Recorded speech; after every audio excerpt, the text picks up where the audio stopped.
Evening student. आज हम class 12 physics chapter second का नेक्स्ट लेक्चर नंबर 9 स्टार्ट करेंगे। इसके पहले कल हमने डिस्कस किया था reduction of electric field by the polarisation of dielectrics material. जब डाइलेक्ट्रिक्स मटेरियल पोलराइज्ड होता है तो किस प्रकार से हमारी नेट इलेक्ट्रिक फील्ड रिड्यूस होती है, डिक्रीज होती है, हमने कल सीखा था। Net electric field E equal to E0 minus EP। E0 हमारा एक्सटर्नल इलेक्ट्रिक फील्ड था, EP हमारा पोलराइज इलेक्ट्रिक फील्ड था, ठीक है ना। तो प्लेट के बीच में यदि हम डाइलेक्ट्रिक मटेरियल रखते हैं तो आपको याद रखना है कि उस डाइलेक्ट्रिक मटेरियल में जो हमारी इलेक्ट्रिक फील्ड होती है वो हमारी नेट इलेक्ट्रिक फील्ड को क्या कर देता है, डिक्रीज कर देता है। तो हमारी net electric field between plate of capacitor due to polarisation of dielectric material will be decrease. समझ में आया? इसका एडवांटेज आगे होगा यदि उसी डाइलेक्ट्रिक मटेरियल की जगह हम मेटल की शीट रखते हैं। मेटल ध्यान से, यदि डाइलेक्ट्रिक मटेरियल की जगह पे मेटल की शीट रखते हैं तो क्या होगा? मेटल की शीट रख देने से मेटल की शीट के अंदर इलेक्ट्रिक फील्ड जीरो होती है। कोई भी कंडक्टर रखेंगे उसके अंदर इलेक्ट्रिक फील्ड जीरो हो जाएगी, जबकि डाइलेक्ट्रिक मटेरियल में उसके अंदर इलेक्ट्रिक फील्ड पोलराइज्ड होती है। और कंडक्टर रख देंगे तो इनसाइड जीरो हो जाएगा, है ना। तो आपको कंडक्टर नहीं रखना है, हमेशा क्या रखना है, डाइलेक्ट्रिक्स। आज हम डिस्कस करेंगे, इंपॉर्टेंट टॉपिक है कैपेसिटेंस, ठीक है। तो हेडिंग लगाएंगे सभी लोग, कैपेसिटेंस या इलेक्ट्रिकल कैपेसिटेंस बोलते हैं इसको, इलेक्ट्रिकल कैपेसिटेंस।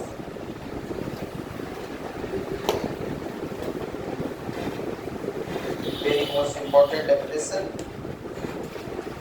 Electrical capacitance. तो हमारी इलेक्ट्रिक सर्किट में 3 मोस्ट इंपॉर्टेंट एलिमेंट्स होते हैं। 3 मोस्ट इंपॉर्टेंट एलिमेंट्स, जिनमें पहला रेजिस्टेंस है, दूसरा इंडक्टेंस है, तीसरा कैपेसिटेंस है। So there are 3 most important elements which are used in the electric circuit.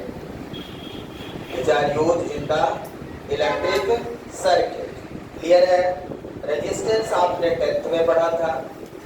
Resistance is the property of material which oppose the flow of current. Resistance किसी material की वह प्रॉपर्टी होती है जो करंट को फ्लो होने से रोकता है। जितना ज्यादा रेजिस्टेंस होगा करंट उतनी कम फ्लो होगी। कैपेसिटेंस किसी मटेरियल की वह प्रॉपर्टी है जो मटेरियल जितना ज्यादा चार्ज स्टोर कर सकता है। कोई मटेरियल इलेक्ट्रिकल चार्ज को कितना स्टोर कर सकता है, इलेक्ट्रिकल एनर्जी को कितना स्टोर कर सकता है, वो उसकी कैपेसिटी होती है। कैपेसिटर होता है। Capacitor is a device. Capacitor एक डिवाइस होता है जिसके अंदर चार्ज स्टोर होता है, दैट इज इलेक्ट्रिकल एनर्जी, ठीक है। तो कौन कितना स्टोर कर सकता है, उस मटेरियल की वो कैपेसिटी होती है। क्या होती है? कैपेसिटी।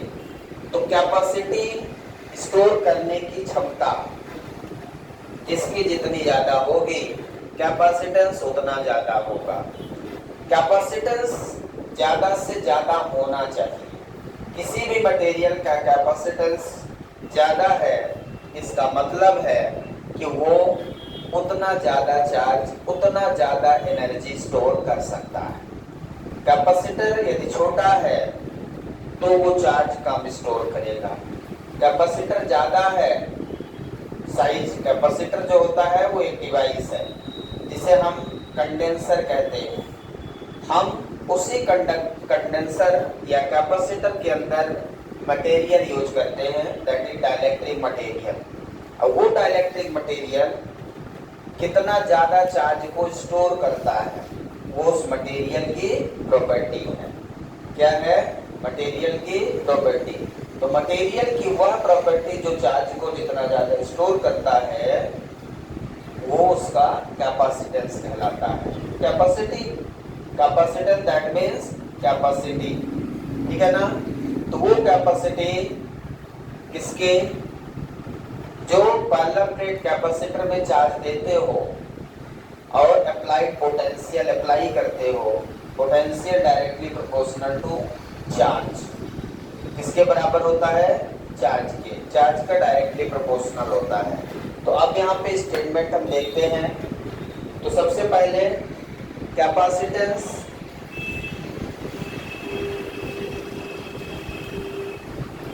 यहाँ पे the property of material, the property of material which store electrical charge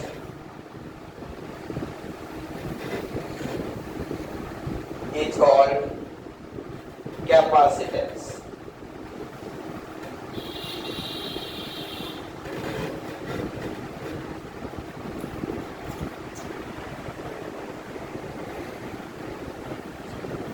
It's called capacitance.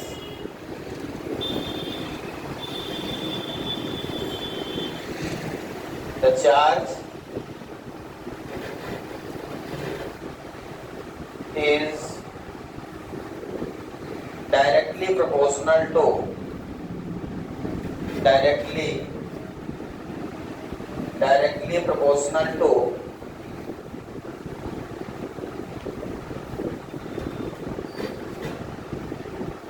these charge, electrical charge को स्टोर करता है, property of material which store electrical charge, ठीक है, it's called capacitance. This charge is directly proportional to applied potential. ये जो charge store करता है ये किसके डायरेक्टली प्रोपोर्शनल होता है? Is directly proportional to applied potential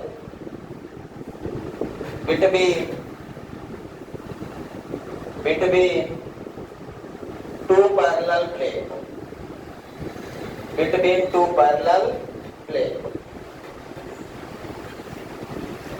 So capacitance for what? Property of material which store the electrical charge. The property of material which store the electrical charge is called capacitance. These charge, कौन सा जो store हो रहा है वो charge किसके हिसाब से वैरी होगा? Applied potential.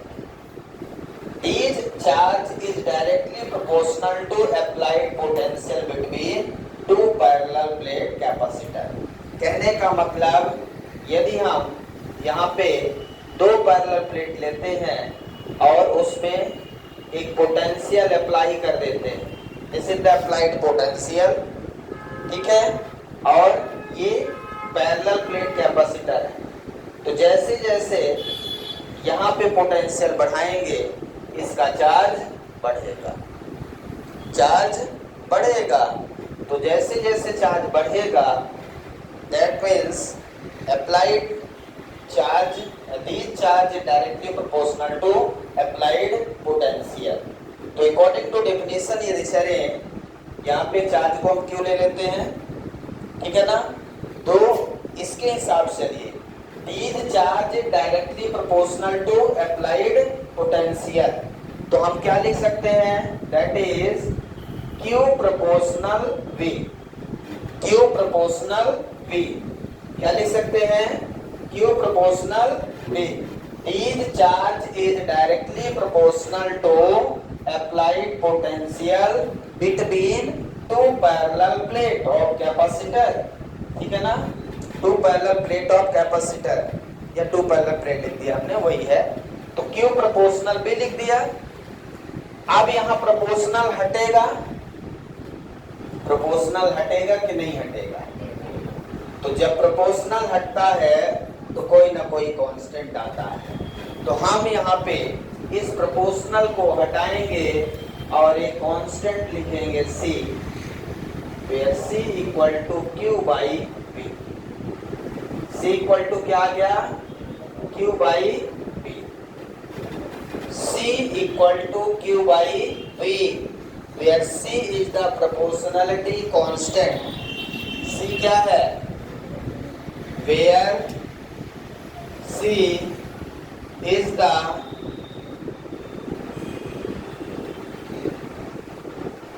proportionality constant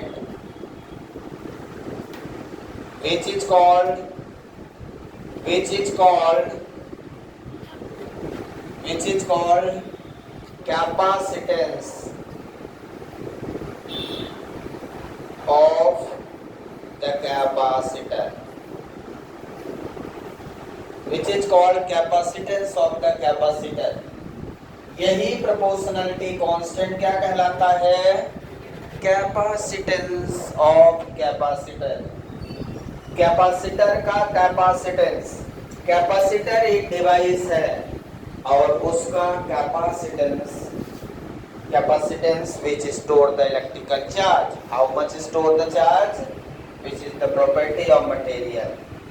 charge store in the material, इसमें मटेरियल में। तो where C is the proportionality constant which is called capacitance of the capacitor। C समझ में आया? यहाँ तक लिखिए।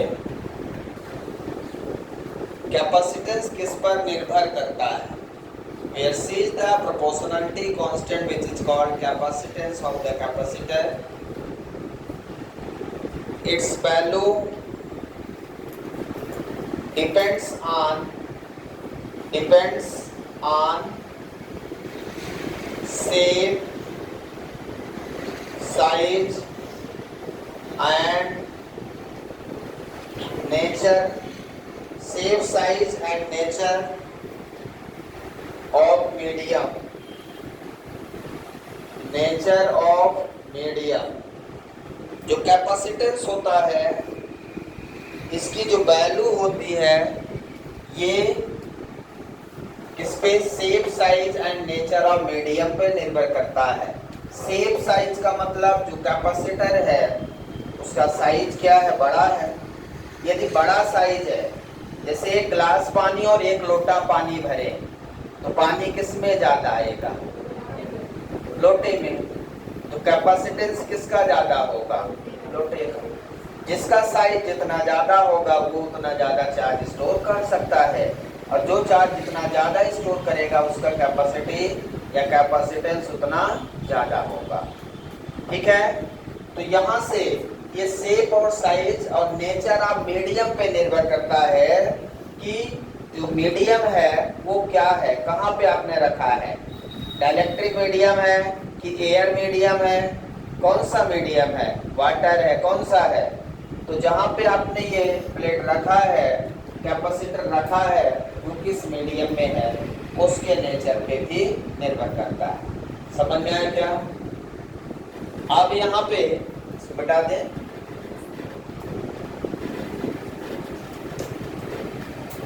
आपने लिखा है C equal to Q by B। क्या लिखा है? C equal to Q by B। यदि यहाँ पे V equal to 1 volt apply कर दे, देन यदि V equal to 1 volt apply करें तो C इक्वल टू क्या हो जाएगा? Q।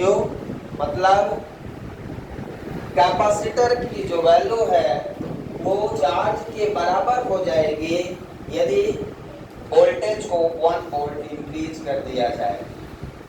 ठीक है? न्यूमेरिकली C इक्वल टू कितना है? चार्ज। तब जब अप्लाइड पोटेंशियल कितना है? 1 वोल्ट। कितना है? 1 वोल्ट। तो यहाँ से इसका स्टेटमेंट एक और बनेगा, इसको लिखिए।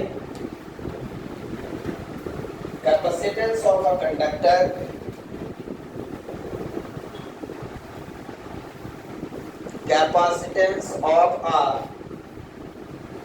Conductor numerically equal to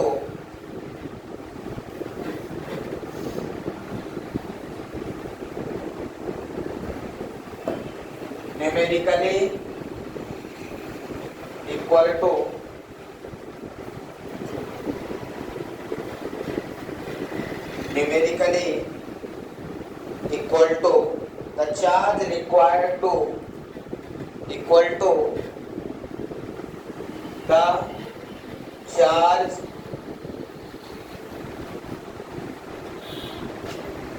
required to raise the potential of conductor, raise the potential of conductor. Capacitance of a conductor numerically equal to the charge required to raise the potential of conductor by unity. By unity मतलब 1 volt.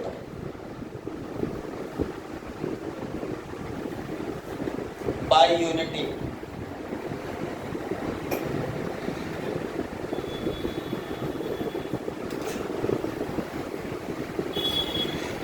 तो हमने C equal to Q by B निकाला.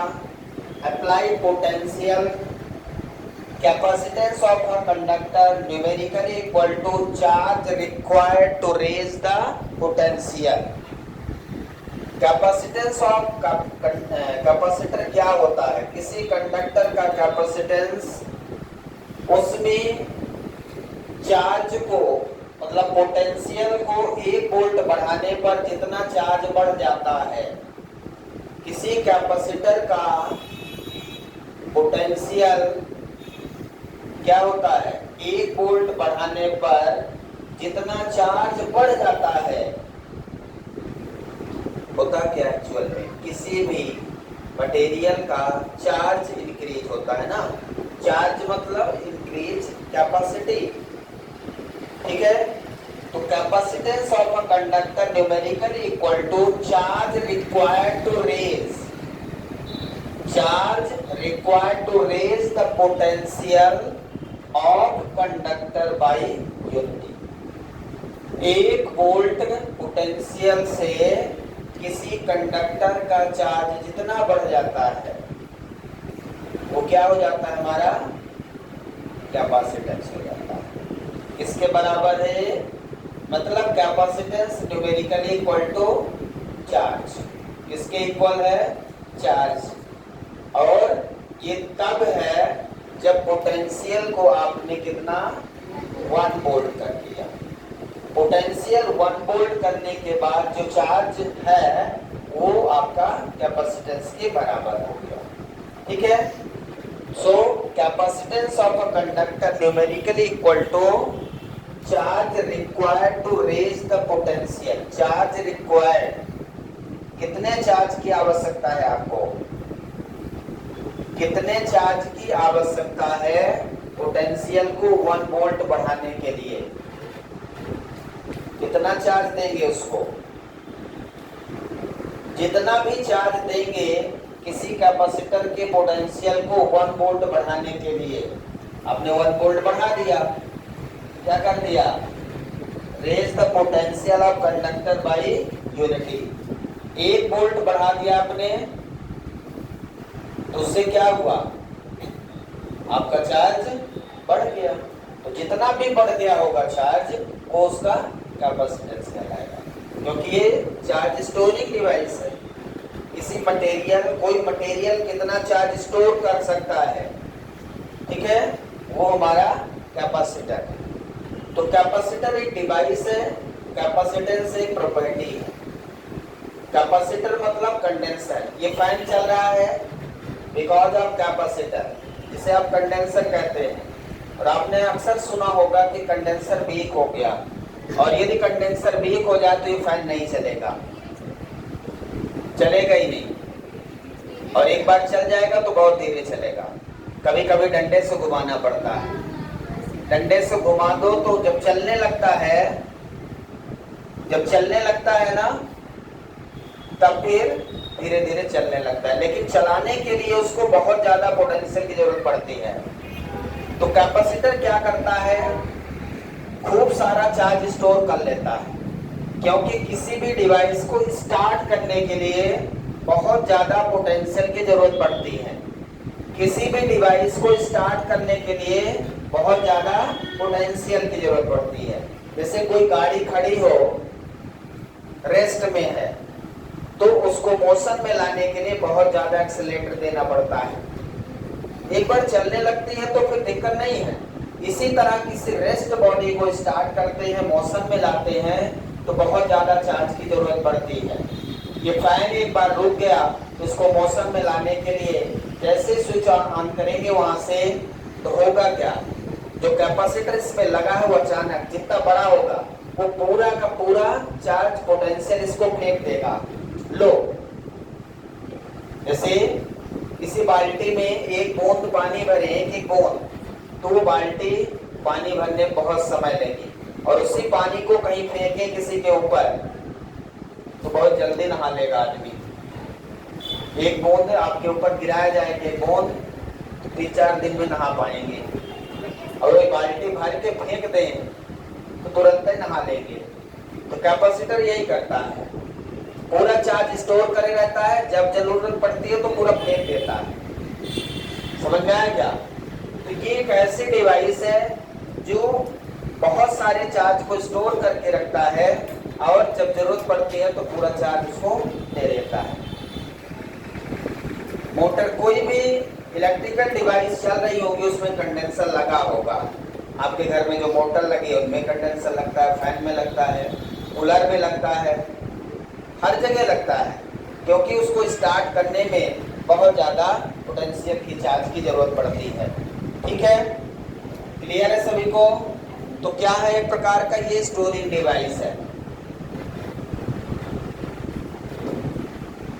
अब यहाँ पे इसकी unit आप लिखेंगे SI, यूनिट ऑफ कैपेसिटेंस। बोलिए क्या होगी यूनिट? C इक्वल टू आपने लिखा Q by B. C equal to क्या लिखा है? Q by B. तो यहां से SI यूनिट ऑफ कैपेसिटेंस जो हमारी है ये फैराड है। क्या है? फैराड। फैराड साइंटिस्ट का नाम है फैराड, इसको कैपिटल F से डिनोट करेंगे। तो SI यूनिट क्या है? फैराड है। तो C इक्वल टू चार्ज की यूनिट 1 कूलम, यदि 1 कूलम ऊपर रखें तो यहाँ पे 1 वोल्ट रखेंगे। तो 1 फैराड इक्वल टू क्या मिलेगा आपको? 1 कूलम पर वोल्ट, मतलब कूलम पर वोल्ट को क्या बोलेंगे? 1 फैराड बोलते हैं। ठीक है, 1 फैराड या फैराड किसके बराबर है? कूलम पर वोल्ट के। कूलम पर वोल्ट को फैराड कहते हैं, दैट इज द कैपेसिटेंस की यूनिट। ठीक है, तो 1 farad equal to 1 coulomb per 1 volt. Clear है? कूलम पर वोल्ट को फैराड कहते हैं। तो कैपेसिटेंस की SI यूनिट क्या हो गई? फैराड। फैराडे नहीं, फैराड। ठीक है ना? आपको मैंने वहां पे भी बताया था 1 फैराड इक्वल टू 1 फैराडे बताया था चार्ज में। अब यहाँ पे CGS यूनिट क्या होगी? CGS यूनिट ऑफ कैपेसिटेंस कौन बताएगा? Is stat farad. Stat farad क्या होती है? CGS यूनिट स्टैट फैराड हो जाएगी। तो जब आप यहां से C equal to Q by B लिखेंगे तो इसकी CGS यूनिट लिखेंगे। चार्ज की CGS unit stat coulomb, charge की CGS unit stat coulomb, potential की CGS unit stat volt. Equal to 1 stat farad.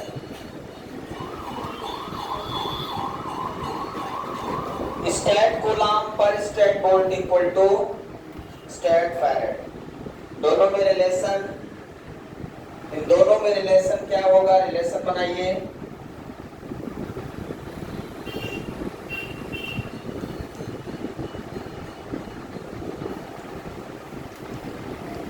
Stat coulomb और स्टैट वोल्ट की value रख देंगे तो एक रिलेशन यहाँ पे बन जाएगा। 1 stat farad equal to how much, 1 farad equal to how much stat farad, relation बनेगा। 1 स्टेट कूलम की वैल्यू बताइए, आपको मैंने पीछे बताया था।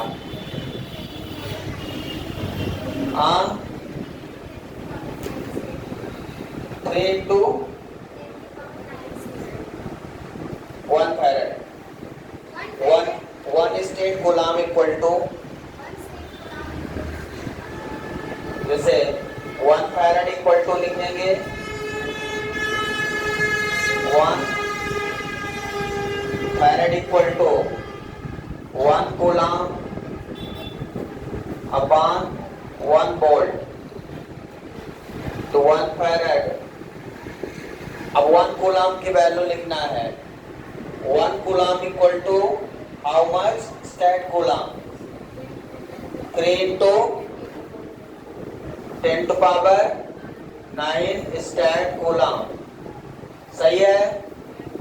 और 1 volt equal to how much stat volt, 1/300 stat volt. Second chapter, इसी चैप्टर में मैं बता चुका हूं, है ना। तो ये ऊपर जाके गुणा हो जाएगा, कितना आ जाएगा? तो 1 farad equal to 9 10 to power 11, तो 0 यहाँ ऐड हो जाएगा, stat farad. 1 farad equal to 9 into 10 power 11 stat farad. ये आपका रिलेशन आ गया।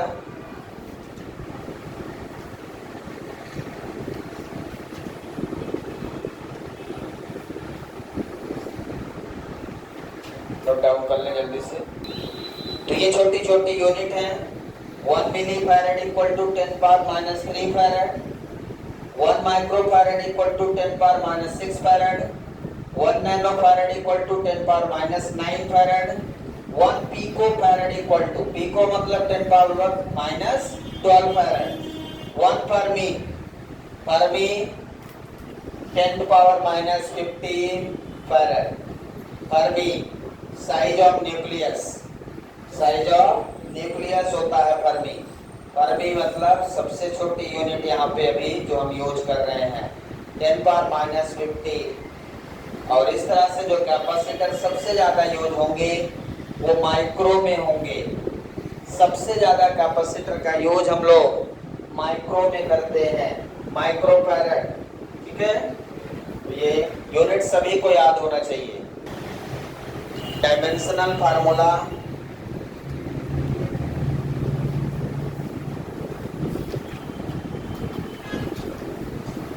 कैपेसिटेंस का C equal to Q by B। अब चार्ज का आपको पता है, पोटेंशियल का मान लो नहीं पता। जिसका पता हो अच्छी बात, जिसका ना पता हो उससे अच्छी बात तो हो नहीं सकती। अपने से निकल आएगा, बस निकालना आना चाहिए। Potential equal to work upon charge, पढ़ा है कभी? पोटेंशियल का फार्मूला याद है? कितना?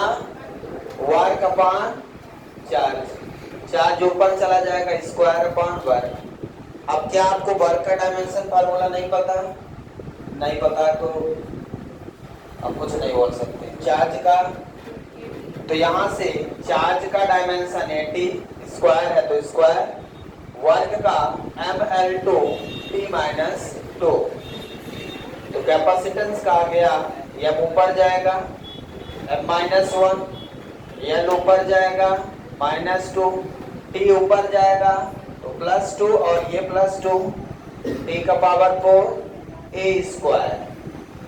So this is the dimensional formula of capacitance. Very simple, बिना याद किए बनेगा, याद करने की जरूरत ही नहीं है यदि आप वो 4-5 याद किए हैं तो। ये हो गया dimensional formula of capacitance.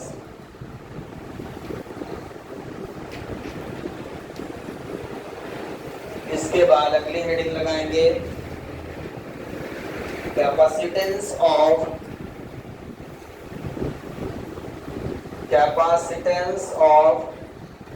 spherical conductor। Capacitance of spherical conductor, एक स्फेरिकल कंडक्टर होगा जिसका कैपेसिटेंस मुझे फाइंड करना है।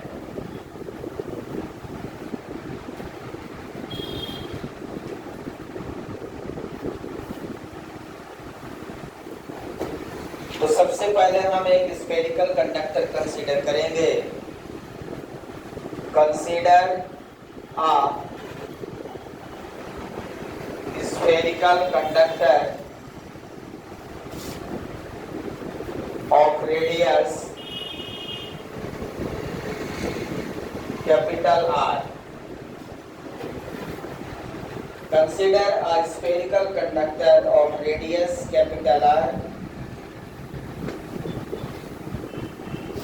which is kept in air, जिसे हमने एयर में रख दिया। कहाँ रख दिया? एयर में। Let +q charge given to the conductor, +q charge हम कंडक्टर को दे रहे हैं। ठीक है, अब कैपेसिटेंस निकालने के लिए दो टर्म है आपके पास। यदि किसी का कैपेसिटेंस निकालना है तो उसका फार्मूला क्या है? याद है क्या? किसको इसको याद है? C = Q/B।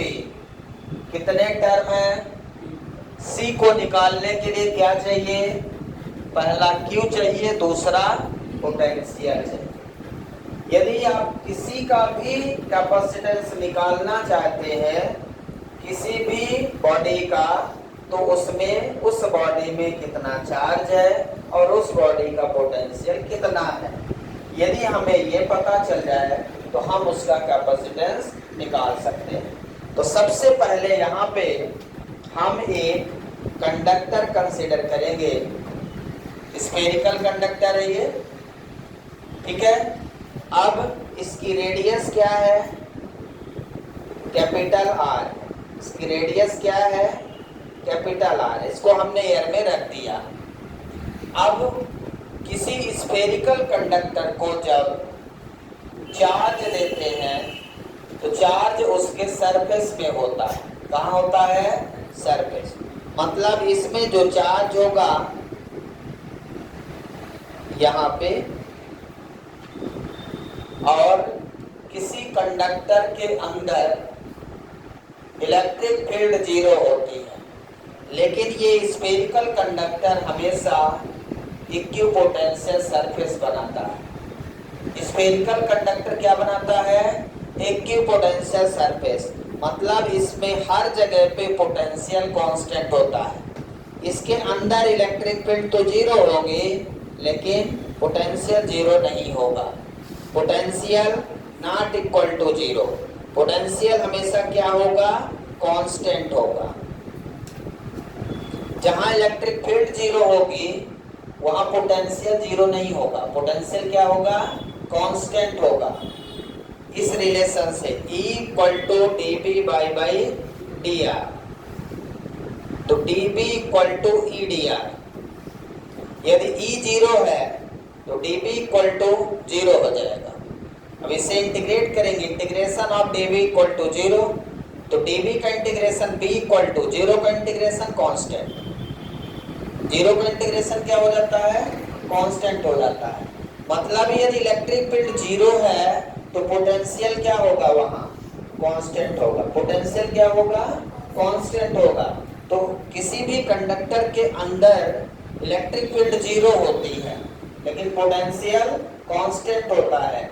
तो कांस्टेंट पोटेंशियल मतलब यहाँ पे क्या बनेगा, इक्विपोटेंशियल सरफेस। हर जगह कहीं भी बना देंगे तो इसके सरफेस पे पोटेंशियल कितना है, v है। और ये जो चार्ज है एज अ पॉइंट चार्ज काम करेंगे, किसकी तरह बिहेव करेंगे, पॉइंट चार्ज। तो potential on the surface of spherical conductor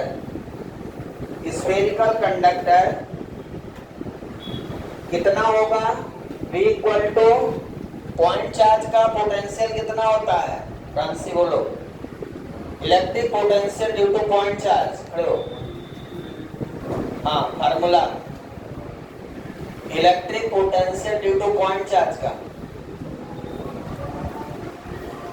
इस साल बन जाएगा, अगले साल बनेगा। Electric potential due two point charge का फार्मूला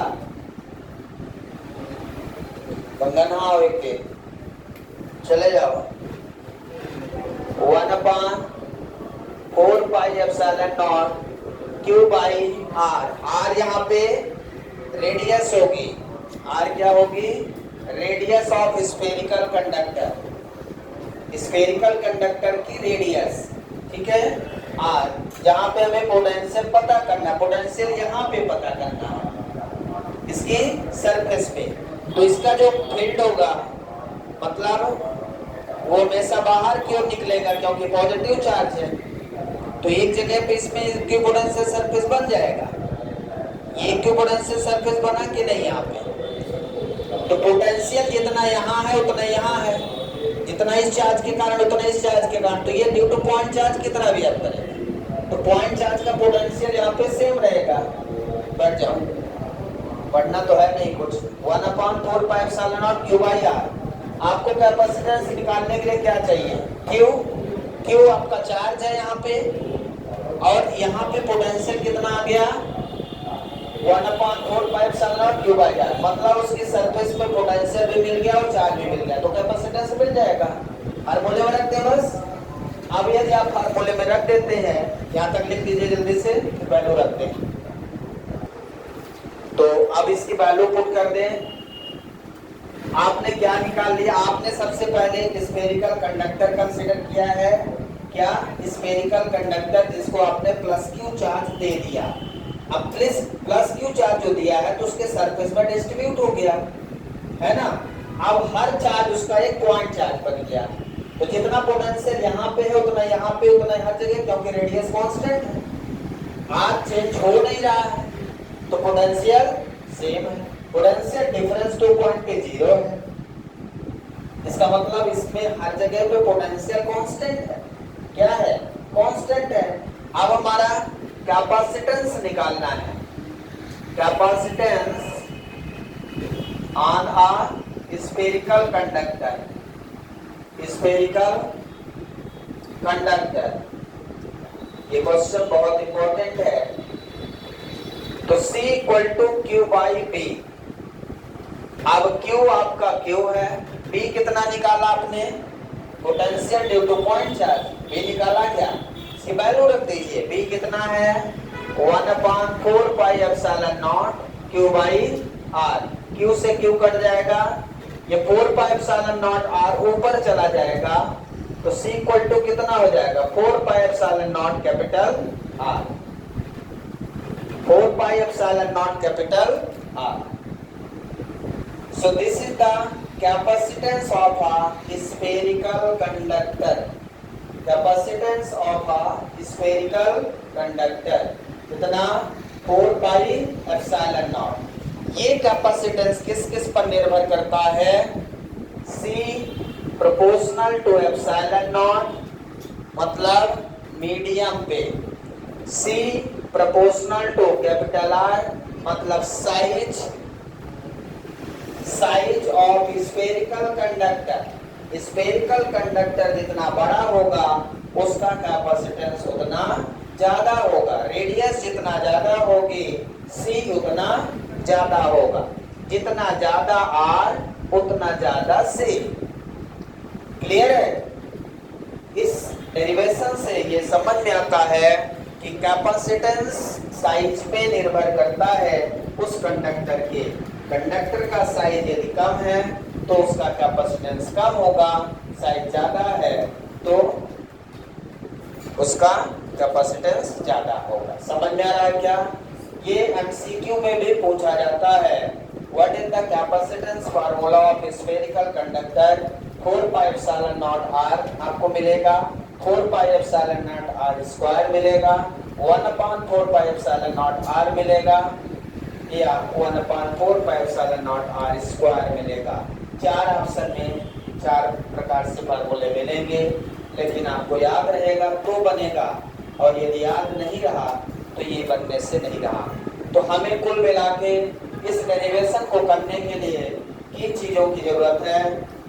कैपेसिटेंस निकालने के लिए पहला चार्ज तो दिए जाएगा।